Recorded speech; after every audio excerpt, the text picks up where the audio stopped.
Today I'm going to be doing a short walk around of my 2007 Honda CRF150R Supermoto. For wheels, the front is a Piranha 12-inch tubeless Supermoto wheel, and it's 2.5 inches wide.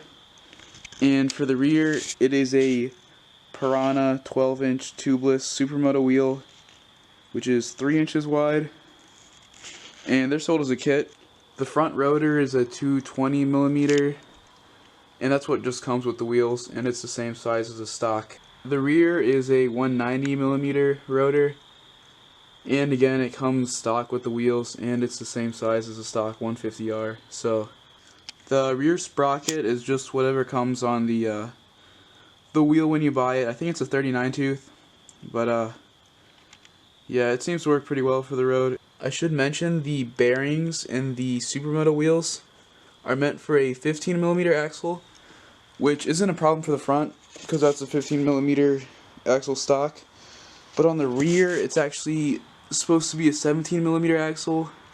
So what I did to solve that is I just ran a 15mm axle, and then I slid little bushings, or sleeves I guess would be the right word, over the axle right where it meets the swing arm, just to make it 17mm.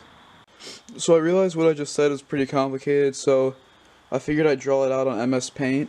So here's the axle. It's a 15mm axle, like I said, and then because the swing arm is meant for a 17mm axle, I put these little sleeves that have a 15mm bore and a 17mm outer diameter, and just kind of slip those right on the axle, and then line them up so that way they're set to where they meet the swing arm, so the axle is still centered, but it's also 15mm where it slides into the wheel bearings.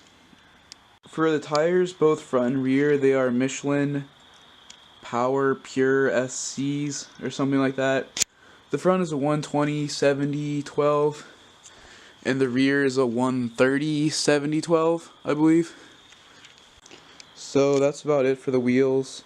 I did have to custom make spacers, and to do that I just bought a long spacer that they sell from Piranha, and then cut it up and trimmed it down, so I ended up with the correct sizes that I needed. It's pretty simple.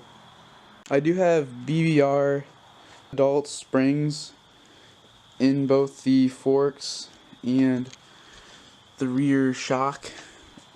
For my headlight, I'm running just a cheap eBay LED headlight.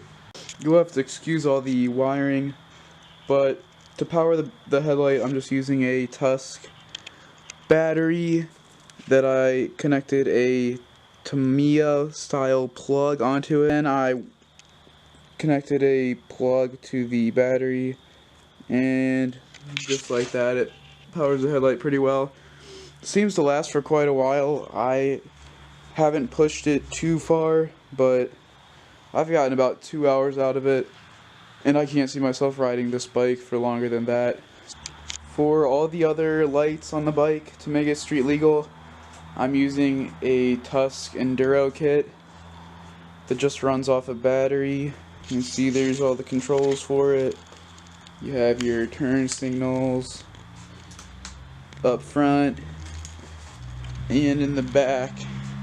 It comes with the whole rear fender, license plate mount and everything. And I just have the battery sitting inside the airbox, and then I could run the plug that you need to charge it out the side, and that's about that. Turns on and off with that switch.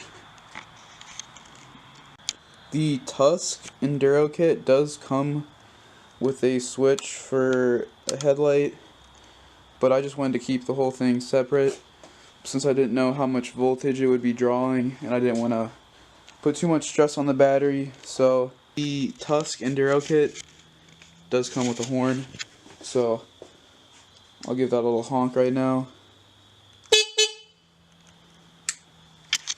To get the bars a little bit more upright, I am running some risers. And then for the bars themselves, they're Renthal, I want to say Carmichael high. The front fender is just a stock fender that's been trimmed down a little bit. I have these fork socks on the forks. That's just because I have a really bad leaking fork seal, and I didn't want to get oil all over the rotor and brake pads. This is the kickstand I'm using. Again, it's the first result on eBay when you type in universal kickstand for dirt bike. It just clips onto the swing arm. It's not really that good because it doesn't stick out very far, and I had to mount it so far back because of the chain. So the bike does tip over relatively easily, and it does have to stay pretty high up. We do have a rear handbrake setup up front, and to make this I just bought a Chinese ATV handbrake and just mount it up to the front, and you can run the line all the way to the back. And then I have the caliper mounted with just a simple bracket I made to replace the standard square that would typically go in there. And then the rear caliper just bolts to the bracket, and it lines up pretty well. So yeah, I think that's about it. The engine is all stock. Exhaust is stock. I'm not sure this video was very helpful, and I probably sound pretty incoherent in my speech, but I am working on it, guys. I'm taking public speaking, and I'm getting pretty good grades right now.